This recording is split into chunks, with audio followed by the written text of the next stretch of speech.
He looked at her name tag, then at her scuffed shoes, and sneered. To Harrison Sterling, the waitress standing before him wasn't a person. She was a prop in his play of wealth and dominance. He thought that by switching to an obscure, aristocratic dialect of French, he could strip her of her dignity in front of his date. He thought he was the smartest person in the room. He was wrong. He didn't know that the woman holding his menu wasn't just a waitress, and the few words she was about to speak would not only silence the table, but dismantle his entire life. This is the story of how arrogance met its match. The air inside l'Orangerie, Manhattan's most ostentatious French bistro, smelled of truffle oil, expensive perfume, and old money. For Sarah Bennett, however, it mostly smelled of exhaustion. Sarah adjusted the waistband of her black slacks, which were a size too big, and held up by a safety pin hidden beneath her crisp white apron. It was 8:15 p.m. on a Friday.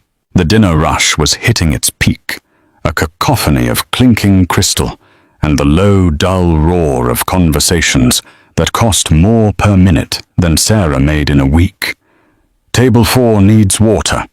Table 7 wants to send the sea bass back because it looks sad. Move, Bennett, move. The hiss came from Charles Henderson, the floor manager. Henderson was a man who believed that sweating was a sign of incompetence. He was currently hovering near the host stand, wiping an imaginary smudge off a leather-bound menu. "On it, Charles," Sarah said, keeping her head down. She grabbed a carafe of iced water, ignoring the sharp, stabbing pain in her left arch. She had been on her feet for 9 hours. Her shoes, generic non-slips, bought from a discount store in Queens, were disintegrating. Sarah Bennett was 26 years old. To the patrons of l'Orangerie, she was a silhouette in black and white.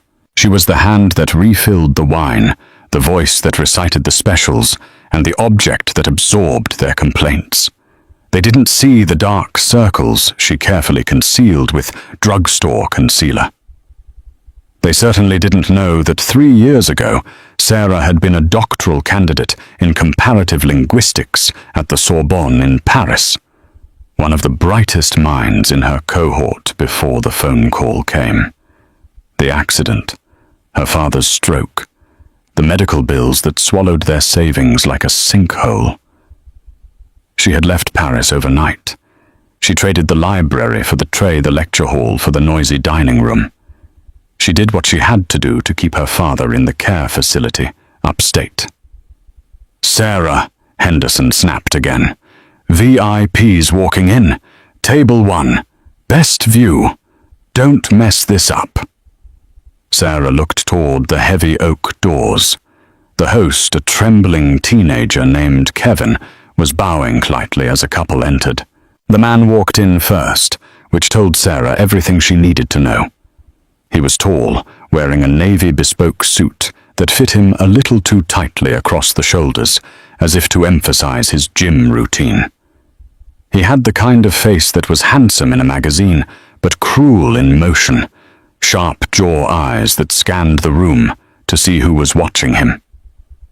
This was Harrison Sterling. Sarah recognized the name from the credit card receipts.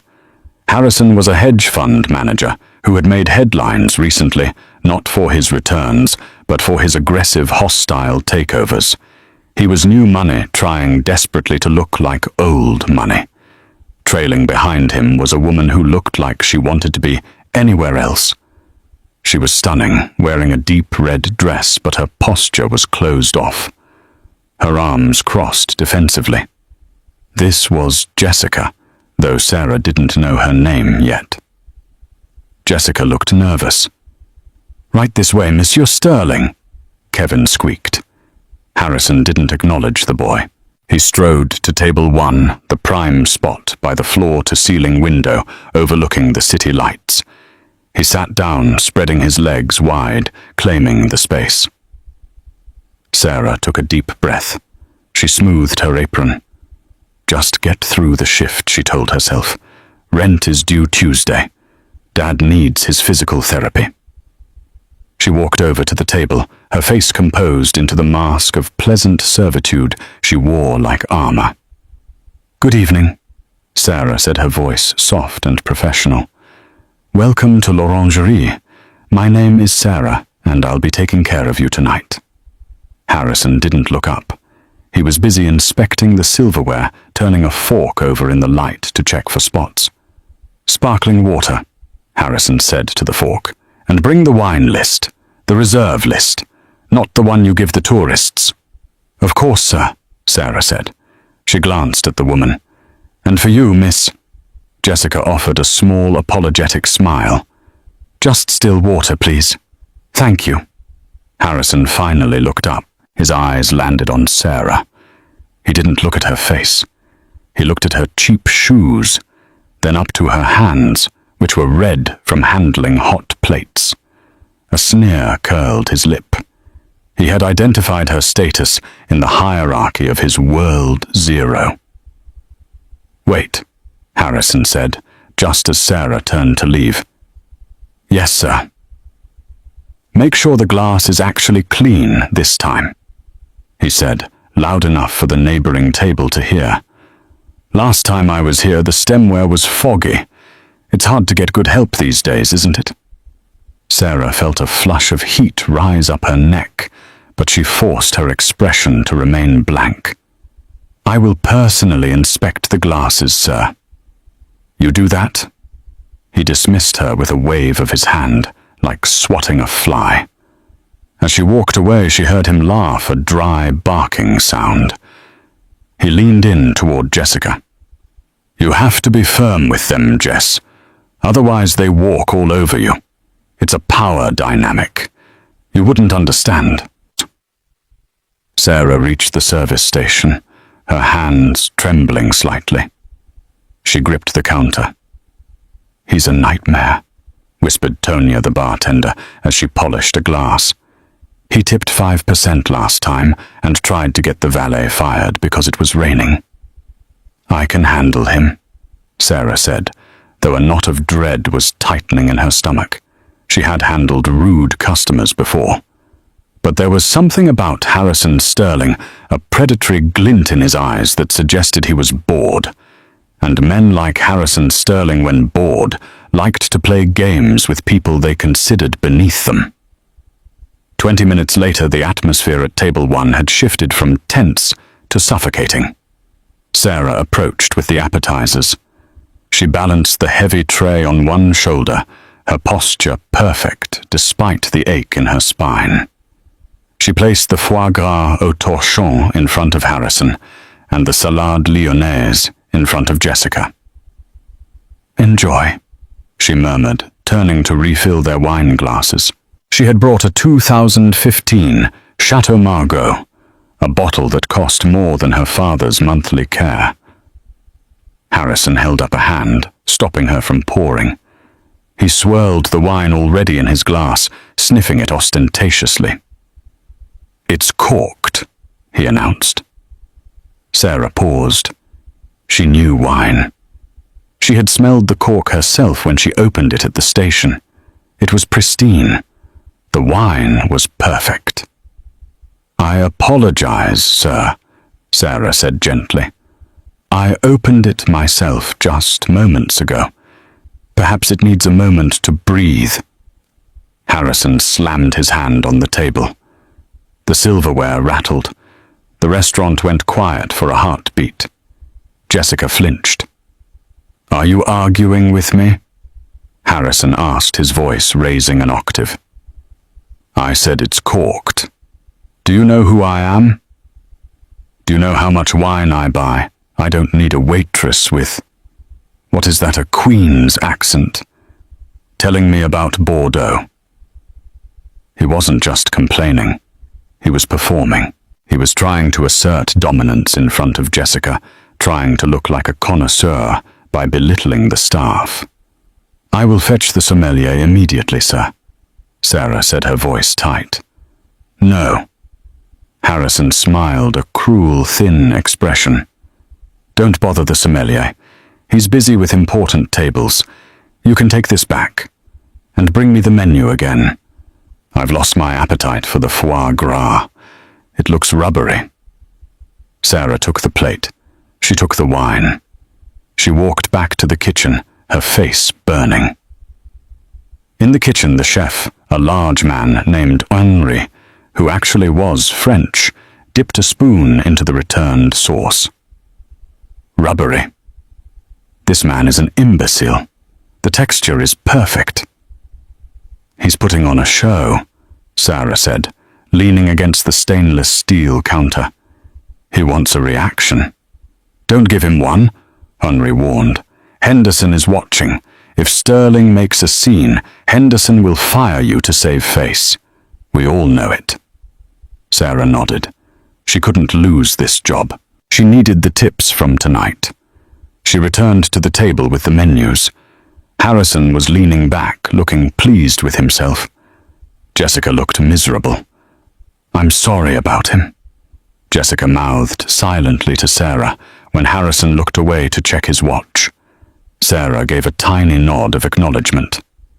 So, Harrison said, opening the menu without looking at it. He stared directly at Sarah. I feel like something authentic tonight. But reading this English description is so boring. It lacks the soul of the dish. He smirked. Tell me, do you speak French? This is a French restaurant, is it not? I know the menu items, sir, Sarah said. The menu items, he mocked. Bonjour, baguette, oui, oui. That's about the extent of it for someone like you, I assume. Sarah bit the inside of her cheek. I can help you with any questions you have, sir. I doubt it. Harrison laughed. He looked at Jessica. Watch this, babe. You can always tell the quality of an establishment by the education of the staff. He turned back to Sarah, his eyes gleaming with malice. He took a breath and switched languages. But he didn't just speak French. He spoke a rapid-fire, overly florid and archaic version of French, peppered with slang that he likely picked up from a semester abroad or a pretentious tutor. He was trying to be difficult on purpose. Écoutez-moi, ma petite. Harrison sneered, his accent thick and exaggerated heavy on the guttural R's. Je veux que vous disiez au chef que je veux le canard, mais seulement si la peau est croustillante comme du verre. Et apportez-moi un autre vin, quelque chose qui ne goûte pas le vinaigre. Comprenez-vous? Ou est-ce que je parle trop vite pour ton petit cerveau? Translation. Listen to me, my little one. I want you to tell the chef I want the duck, but only if the skin is crispy like glass. And bring me another wine, something that doesn't taste like vinegar. Do you understand? Or am I speaking too fast for your little brain? He sat back, crossing his arms, a smug grin plastered on his face. He waited for the blank stare. He waited for her to stammer to say, I'm sorry I don't understand, so he could roll his eyes and demand a manager who spoke the language of civilization.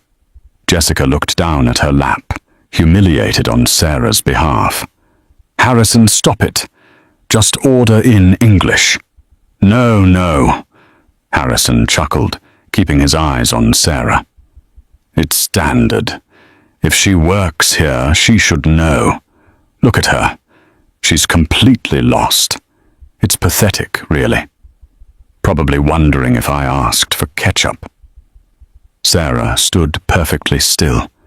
The sounds of the restaurant faded away. She looked at Harrison Sterling, a man who thought money bought intelligence, who thought a suit bought class. She remembered the lecture halls of the Sorbonne. She remembered her thesis on the evolution of aristocratic dialects in 18th century France. She remembered the long nights debating philosophy in cafes in the Latin Quarter, with professors who had forgotten more about language than Harrison would ever know. She looked at his smug face. The exhaustion in her feet seemed to vanish, replaced by a cold, sharp clarity. He wanted a show. She would give him one. She didn't reach for her notepad. She didn't call for Henderson. She simply clasped her hands in front of her apron, tilted her head slightly, and locked eyes with him. The silence at the table stretched for 3 seconds. Harrison's smile began to falter just slightly. He expected confusion. He didn't expect the icy calm that settled over the waitress's face. Then Sarah opened her mouth. Sarah did not blink. She did not stammer. She adjusted her posture, shifting her weight so that she stood tall, looming slightly over the seated billionaire. When she spoke, the tone of her voice changed completely. Gone was the flat, subservient monotone of the American waitress. In its place was the rich, resonant timbre of a woman who had spent 5 years defending dissertations in the hallowed halls of the Sorbonne. She answered him in French, but it wasn't just French. It was an exquisite, fluid, high Parisian dialect, enunciated with a precision that made Harrison's attempt sound like a toddler banging on a piano. "Monsieur," she began, her voice carrying smoothly over the low hum of the dining room.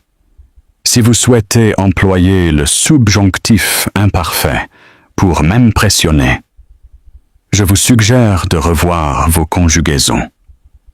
Votre demande pour le canard est notée bien que comparer sa peau à du verre soit une métaphore quelque peu maladroite, généralement réservée à la mauvaise poésie du 19e siècle. Translation. Sir, if you wish to use the imperfect subjunctive to impress me, I suggest you review your conjugations. Your request for the duck is noted, although comparing its skin to glass is a somewhat clumsy metaphor, generally reserved for bad 19th century poetry. Harrison froze. The fork he was holding hovered halfway to his mouth. His mouth hung slightly open.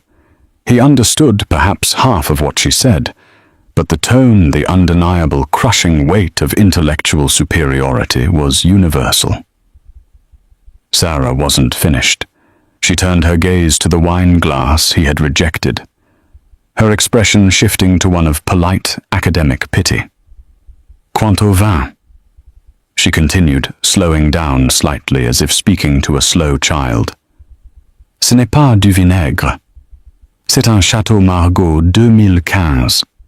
L'acidité que vous détectez est la signature des